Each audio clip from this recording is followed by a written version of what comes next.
Hi Taurus, welcome to your mid-month reading. As always, keep in mind that this is only a general reading. Always take what it feels right and with what does resonate within your own life experiences during this time.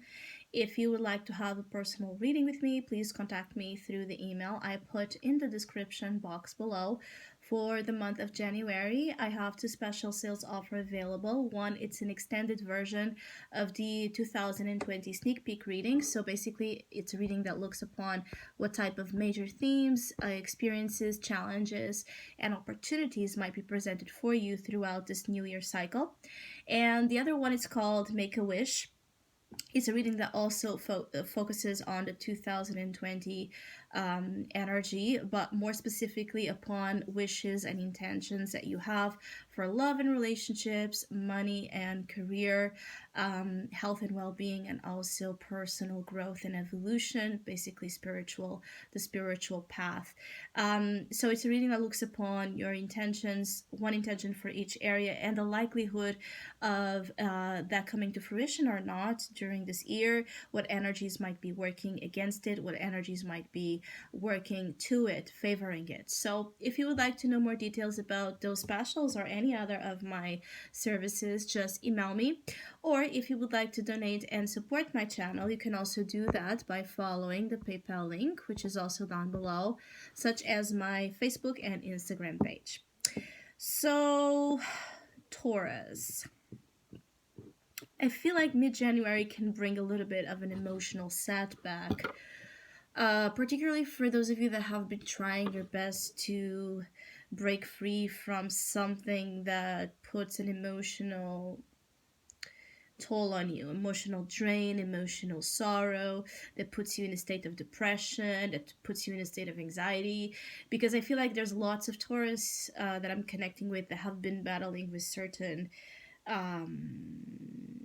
emotional and psychological issues, okay, such as again depression, anxiety disorders, any type of disorders that activate a lot of your nervous system are being indicated here. And you perhaps were finding that you were succeeding at fighting off such condition, and there might be a trigger, there might be something during this mid-month that brings out again that sensation of being held by a powerful current that you feel you're not in control of, and that it controls you, and that it holds you here like a spell in a position that is unwanted.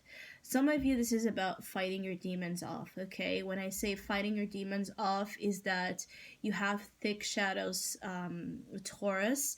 It's just the truth here is like your process is complicated, because also the type of shadow energy that you're dealing with is not plain, is not the common type of shadow work or process that you could see more in a, if you would to be, obviously if you would generalize, because everybody has a very particular shadow process, but yours, Taurus, again speaking for those that are connecting with this message, feels a little bit more complicated or complex because of your own nature, because of how you are, which is a subtle, hidden as well, very complex being. When I say that is because Taurus archetype and energy usually are seen as simple, plain, materialistic, and all of that.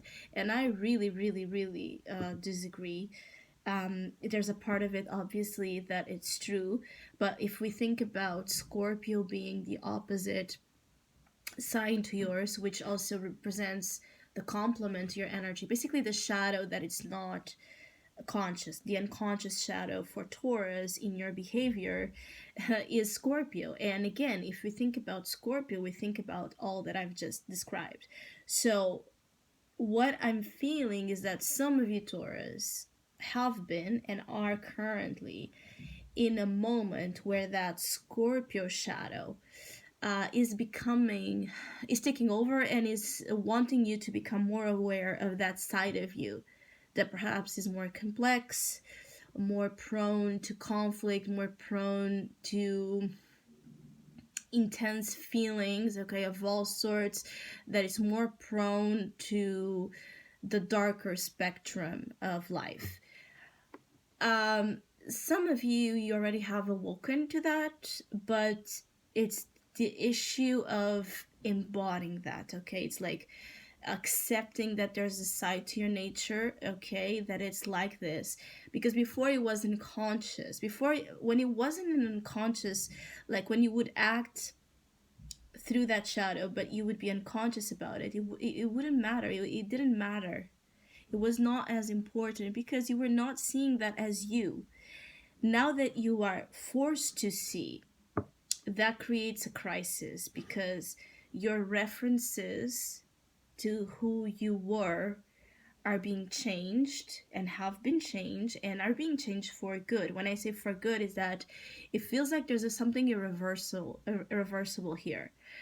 Whatever changes occurred to you in the last years and months, particularly again dealing with your internal being.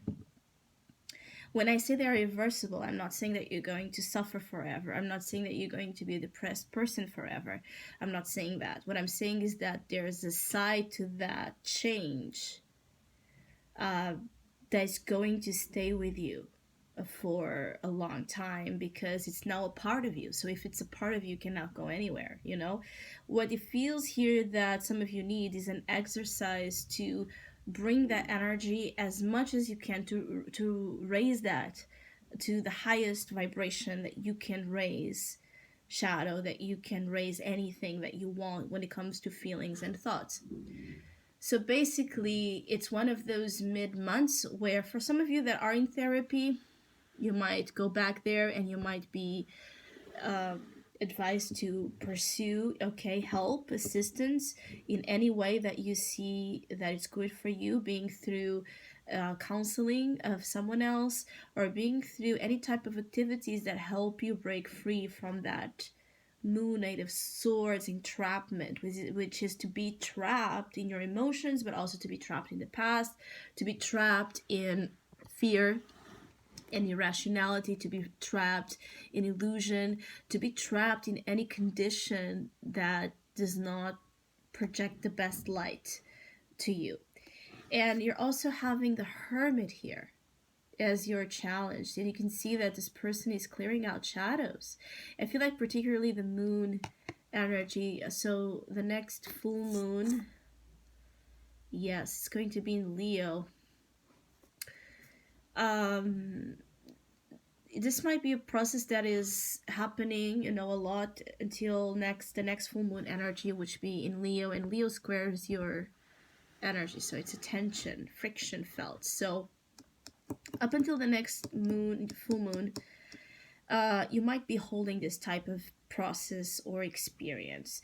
Now, just because you have a setback, it does not mean that you're relapsing into anything, that you're not doing a good job, that you don't have very good things coming and to look forward to. It's just a hiccup, again, a feeling of something triggering you and you getting upset with that because maybe you thought that that was over, that you put something behind you that you're now perhaps experiencing during mid-January that you didn't, and you wish you didn't. Because again, also when you reminisce about things, Taurus, you can be very very hard to let go of things, even if they're not, like chewing the same gum all over again, all over again, all over again. There's nothing good to add to that, but it can be hard for you to again let go. Stop with the reminiscing of how you wish things were if you could change them, and focus on how things can be now forward in terms of improvement. I feel like your emotions are very deep, very high, but also very, when I say very deep but provoking a high, okay, it's like being high on emotions can have sometimes brings you amazing sensations, but other times it can also make you feel very, very, very unstable and very with this lack of grounding that you're not comfortable with. I feel like you might be fighting off again the blues, nostalgia, loneliness, whatever your issue is, Taurus, the issue that when I'm speaking to you, you can identify that is your issue, that is your biggest problem. Perhaps that's what it will be for you. What's the thing that would be you'll be dealing with that you wish you didn't, but still it's needed.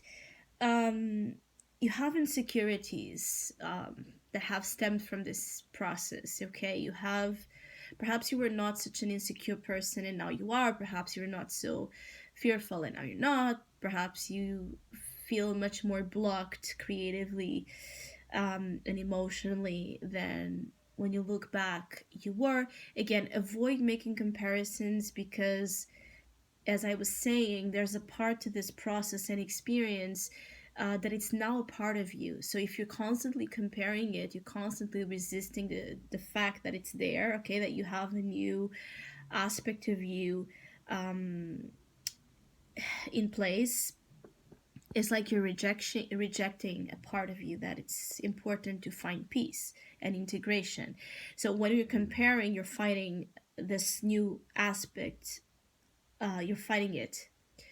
And comparing is going to bring even more that difficulty on you embracing how now things are, because you're projecting how things now are as being very negative or dark. And if you keep comparing, that feeling is going to even get worse, because obviously if you think that your happiness was in the past and you make this a belief, what is that you're going to see in your future, in your present, I'm sorry, in the future, what it is that you're predicting. It's very important that you work on the narratives as well that you have in your mind. So being them about past equals happiness, or the old times were the times, being that you're still very emotionally attached to a circumstance or an experience or a relationship that you're not done with, whatever it is. It's about therapy. This mid January for you is about therapy work, okay? It's important that you get honest about how you feel, that you put things out, that you release, you make an effort to release your words and feelings so they don't consume you. But it's also important that you enlighten those same thoughts and feelings, to not allow them to just be truth, because it's easier to see them as being truth, because if you see them as being truth, you're a victim of them. Okay, you don't have fault or guilt in it. You don't have to take responsibility to take you out of that. So it's like it's easier to see something as just that way, without shedding light of wisdom into that experience, because you don't have to create change if you feel like you're a victim of life, right? So it's like everything that happens to you is outside of your control and it's outside of your own doing, perhaps. It could be that you have a little bit of that victim mentality, okay, that is also being displayed. I keep getting like some of you Taurus, you're constantly in this energy of one step back, I'm sorry, one step forward, one step back, with whatever this is for you. So mid-January might be the step back, but still, if it's happening, it's because there's something about it that is needed, okay? You understanding it or not is needed to your growth and evolution, and hopefully to bring to you the new beginnings you're looking for, which is a new beginning that allows you to pursue life and embrace life and relate with life and people in a very different facet, in a very different way. It's not how the old you was going to do it. You're going to change a lot. I'm feeling how things are going to be. I also feel like some of you are looking for inspiration, and it's like a hard process to feel stimulated. I also feel like for some of you, this is an issue of a lack of stimulation, apathy, boredom, perhaps. You're not finding, that good feeling around or among what you're having in your life right now. It's like there's something missing that would generate that inspiration that you're seeking. So I hope you have a great mid-month. Thank you so much for all of you that have been liking, sharing, subscribing, commenting, and donating to my channel. I really appreciate it. Thank you so much. Hopefully we'll see each other soon.